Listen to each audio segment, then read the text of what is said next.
У нас находится две турбины, одна рабочая, вторая в нерабочем состоянии.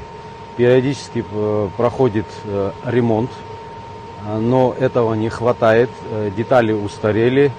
Желательно, конечно, заменить на более новую турбину, для того, чтобы был эффект, был свет постоянный.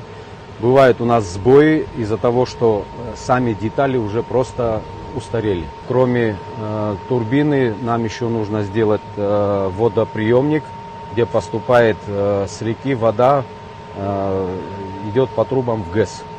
Так как там в связи с природными условиями наша плотина там полуразрушена.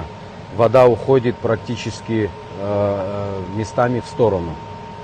И вот сейчас в такое время, когда